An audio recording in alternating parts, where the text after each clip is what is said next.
Terraria has always had glitches, like most games, but the current update is arguably the most broken one. As I've shown in my previous 2 glitch playthroughs, these glitches are so insane that you're actually able to beat the game solely using glitches. And not in a speedrun sense, but rather meaning I can beat Terraria by only damaging the bosses through glitches, can only get key items through glitches, and more. But recently, a new glitch was discovered that allows you to get almost any item only using the guide and achievements, alongside some other smaller things. And while I've already beaten normal and Calamity Terraria only using glitches, I haven't done the hardest secret seed in the game, which is known as the Get Fixed Boy or Zenith seed.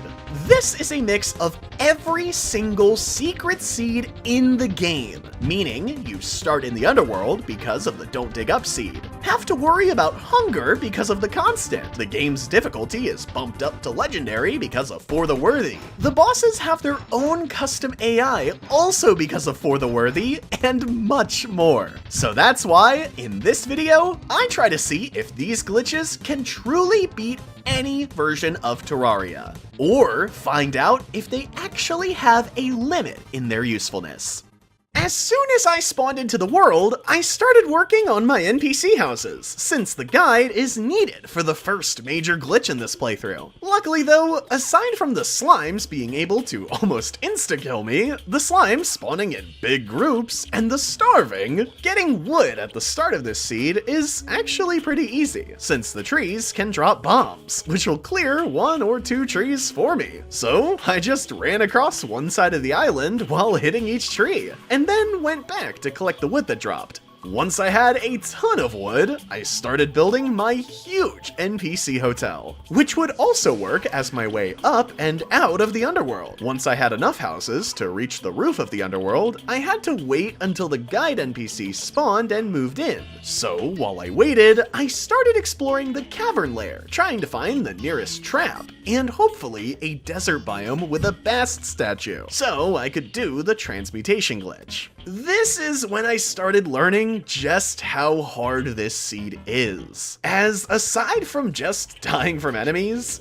ash, and even traps, if I was in the dark for too long, I'd also die. After dying for what felt like the 20th time though, I realized the guide had moved in. So I decided to do the first glitch of this playthrough to get a Zenith, which is the achievement crafting glitch. This glitch was recently discovered by Polar Bear, and it allows you to get any craftable item for only 1 of the materials needed to craft it, meaning you could get a Zenith right at the start of your game by only using the copper sword you spawn with. It works by opening the guide's crafting menu, placing the material you have in the search box, finding the item you want, and then, for the big drawback of this glitch, you have to get an achievement. Click the pop-up, and once you close out of the achievement menu while spam clicking the item you wanted in the crafting menu, it'll give it to you. While this may seem pretty useless, aside from getting the Zenith at the start of the game using the Timber achievement, if you plan your achievements correctly, you can go all the way to post-Moonlord gear before even beating your first boss.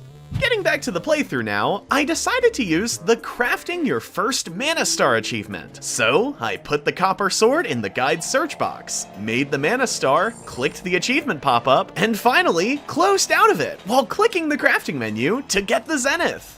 After this, I went back to exploring. I ended up finding a house made out of normal wood, alongside some other loot, like the Eye of Cthulhu spawner. Eventually, I ended up finding a trap that I could use not too far away from the house. Once I was back at the base, I started digging a hole with the guide in it, so that way I could get the Rock Bottom achievement to get the trapdoor that I needed for the transmutation glitch.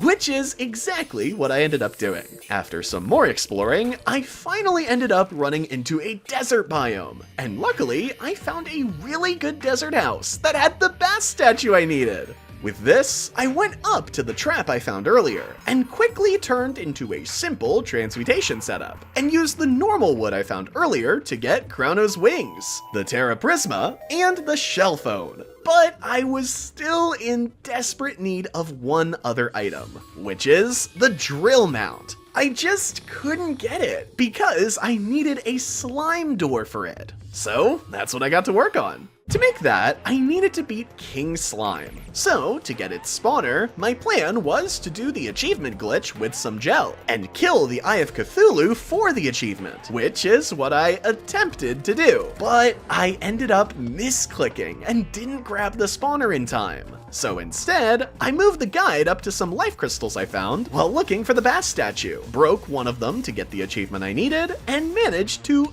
actually grab it this time. After this, I went back down to my base, spawned and killed King Slime, made the slime door, and finally went to my transmutation setup and went to the drill mount. Having us spawn at the bottom of the world and forcing us to dig up is normally one of the core features of this seed that make it so hard. But with the drill mount and shell phone, it's not really an issue at all anymore.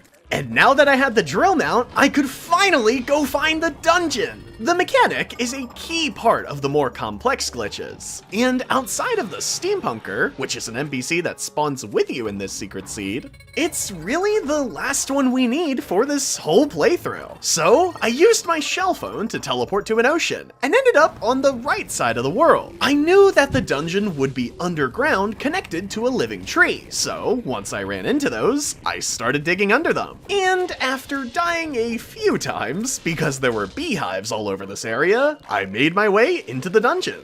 After I got into it though, I realized that I was missing an important part of my glitch playthroughs, which are the God Mode chests. Like the name slightly implies, these are chests that stop physical attacks from hurting you, but other attacks, like projectiles, still can. There's 2 of these special chests, and both of them are unobtainable, normally at least, as the transmutation glitch allows us to get quite literally any item in the game, including unobtainable ones. The only issue is, we need a meteorite door to get this chest, and normally I can get that through a palm door and some shimmer. But I can't get palm wood on this seed. Instead, I used a lead door to get a meteorite sink, found my shimmer biome and broke it down, duplicated the meteorite bricks I got from it, and then used some of those to make the door I needed. And finally, used it in my transmutation setup to get my God Mode chest, which I also duplicated, because I hated trying to figure out a way to get this.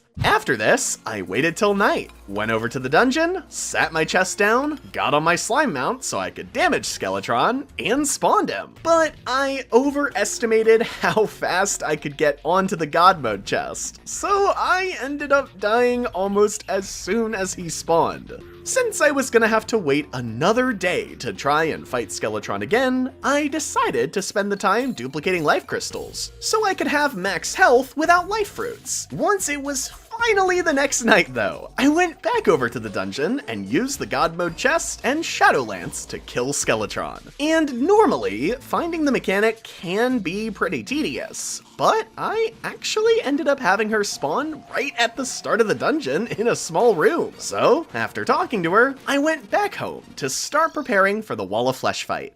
Like my other glitch playthroughs, my plan was just to make a bouncy boulder machine, but this meant I had to get a lot of supplies.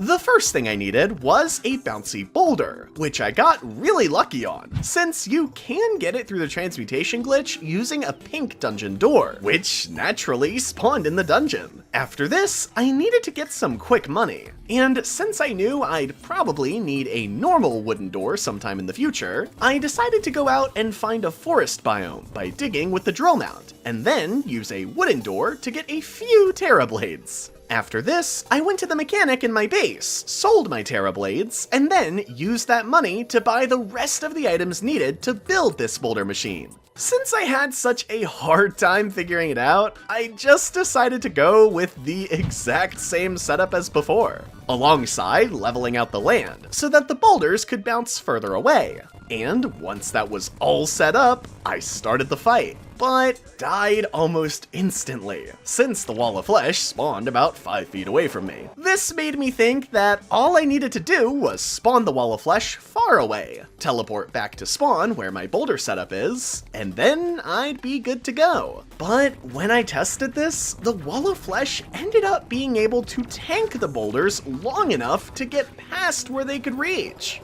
So I made my boulder machine bigger, and leveled more of the ground in the right direction. But once I spawned in the wall of flesh, I ended up dying again, because the boulders were starting to glitch out, since there were so many of them at once. So I had to go back to the drawing board once again. I ended up coming up with the idea of spawning the wall of flesh from the other side, while also using the jousting lance glitch with the boulder setup. This glitch allows you to deal insanely high amounts of damage in one hit using a jousting lance. And it works by having the player get on the B mount, pull out their jousting lance, and then move their mouse over a God mode chest, which will cause your speed to start rapidly going up, which is what decides how much damage the jousting lance deals. This meant I needed to get a B mount from Queen Bee, which normally would take a good bit of time to get, since I'd have to find an underground hive, make a new setup there, and then hope that I got the mount. But since the Get Fixed Boy seed has the Not the Bee secret seed in it, Queen Bee spawners are all over the world, which meant I could just break one, teleport back to spawn, and hop in my setup. After looking for a bit, I found what I thought was one Queen Bee spawner, and broke it using my Zenith, which ended up breaking another one. But after both were chasing me, I used my shell phone, turned my setup on, and started waiting. It took a bit for the Queen Bees to reach me, but after they did, they could only hurt me with one attack in their very last phase. So it was really just waiting while the boulders did most of the work. Once they were all defeated, I picked up their treasure bags, opened them, and realized I didn't get the mount. So I went back out, found and broke another Queen Bee spawner before going back to my glitch setup to actually beat it, only to not get the mount this time either. So I kept repeating this cycle, and it was the exact same result every time. Outside of dying to the Queen Bee spawning too fast, and dying when I teleported back to spawn because my setup was never turned off. Eventually though, I ran out of Queen Bee spawners in the underworld, and by this time, I already spent way too long doing this. So I instead moved to trying to get the mount through the transmutation glitch. To get the honey goggles this way, I needed a green dungeon door, which wasn't going to be in this world since the dungeon is pink. So instead, I used a living wood door in the glitch to get a green dungeon door, and then used that door in the glitch to get the honey goggles I needed. Now that I had the bee mount, I went to go and try my new plan to beat the wall of flesh, which seemed to work out. But I either kept dying to the overpowered imps on this seed, or I'd mess up the jousting lance right as the wall of flesh started getting close to me. After mainly getting tired of the imps because they are crazy on this seed, I went and did some building at my base to switch up what I was doing. But eventually, I went back to the wall of flesh, and after a few more attempts, my jousting lance was finally able to defeat it in one solid hit. After this, I did a little more building so I could have more open NPC houses, and then I got to work on the next boss.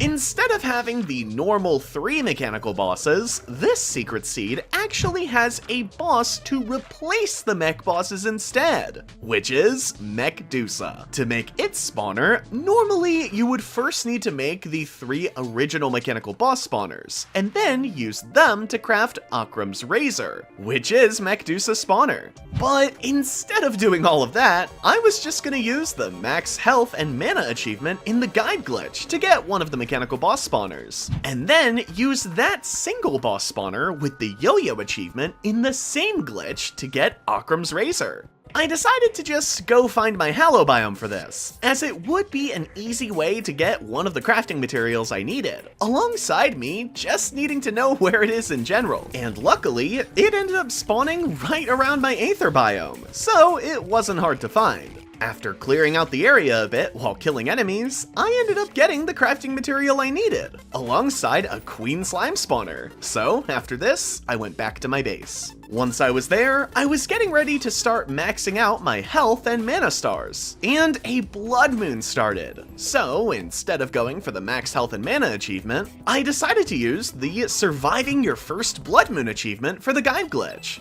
So, after doing some landscaping while waiting until 3:30 a.m., I got into the guide's crafting menu, dropped one of the souls I got from the Hallow, and once the achievement popped up at the bottom, I did the glitch and got Skeletron Prime's spawner. After this, I got the life fruits and mana stars I duplicated earlier in this playthrough, put Skeletron spawner in the guide's crafting menu, and right as I used the last life fruit, I used the achievement pop-up to do the glitch, and finally got Akram's Razor. After this, I went over to my boulder setup, and went ahead and beat Mekdusa using the boulder machines, alongside the Jousting Lance glitch. Now, normally at this point, I'd go work on beating Plantera, but there's other glitches I want to do beforehand. One we can do now that we can get the Steampunker, an instant Hellevator that was discovered by Ethyriel, which, just like the name implies, makes a 2x2 hole below it until it eventually hits the bottom of the world, breaking everything in its path. I started with the instant Hellevator, and made one on the surface above my base. And since the jungle temple is slightly on the surface in this seed, I decided to make one there as well, as I thought it would be a neat way to get into the temple. After dying a ton, I got the one on top of my base to work, and it went all the way down with no issues. But then I got to the Jungle Temple one, and while I barely had any enemies trying to attack me, apparently, in return of those few seconds of grace, the glitch messed up and didn't break the first few blocks. But otherwise, it went straight down to the bottom of the world with no issues. Now that I had the elevators made, I got back to actually beating the seed, which meant I had to fight Plantera. So I went out to my jungle and started looking for a Plantera bulb, and surprisingly, found one really close to the boulder setup. This made me think I could be lazy by just clearing out a path and bringing Plantera over to my boulder setup. But after successfully doing that, I realized that I had no way to damage Plantera, since it just hovers directly over you, so I died once I moved my mouse. After this, I depressingly went back to the jungle to find another Plantera bulb. And after dying a few times, I did just that. This time, I planned to use the Jousting Lance glitch on Plantera. So, after I got back to the bulb, broke, and teleported back to the setup, I got on my B-mount and pulled out my Jousting Lance, which actually ended up working out perfectly. And now it was time for Golem, which is normally a huge hassle in my glitch playthroughs, as I can't place any wire inside the jungle temple. But instead, this time around, I wanted to try and bring Golem back to my boulder setup near my base, just like I did with Plantera. So I went to the top of the jungle temple, where I originally made the instant elevator, and jumped down the hole, swinging my Zenith for light. But that ended up being my downfall, as I accidentally broke a queen bee larva and died not too long after that. So, the second time around, I made sure to be more careful, and eventually was finally able to snag the lizard altar and cell that I needed, after dying a few times of course. After I got back to my boulder setup, I placed the altar, turned on the boulder machine, and got into my new little slot under the boulder setup, which I made solely for this fight. Once I was ready, I got the lizard cell out, and once I put it in the altar, I basically died immediately. So I went back to the drawing board, and came up with the idea of trying out a Hoik engine, but that didn't end up working, so I scrapped that idea. Instead, I ended up just trying to use the boulder machine with the Jousting Lance glitch, and that ended up working pretty fast. So I was finally on to the last pair of bosses.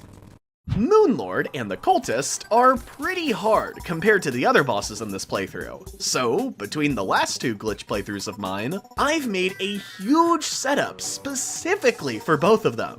This has a ton of boulder machines, a Blood Moon statue setup, alongside a wide teleporter loop that I get pushed through by using hoiks. The only issue was, with the Get Fixed Boy secret seed, the dungeon was far underground. So before I could even start making this huge setup, I needed to go through and clear some land. Eventually, a Martian invasion started, but I just kept digging as I didn't want to deal with it. But I ended up spawning into another queen bee by mistake, which killed me within seconds of its health bar popping up. So, once I respawned, I went ahead and used my boulder setup to take care of the invasion, and afterwards, I went back to clearing land. After dying a few times though, I realized that it's probably gonna be a lot easier on me to just clear the top layer of land and living trees, and just have myself teleport up to the setup from the dungeon after I spawned the cultist. So that's exactly what I did.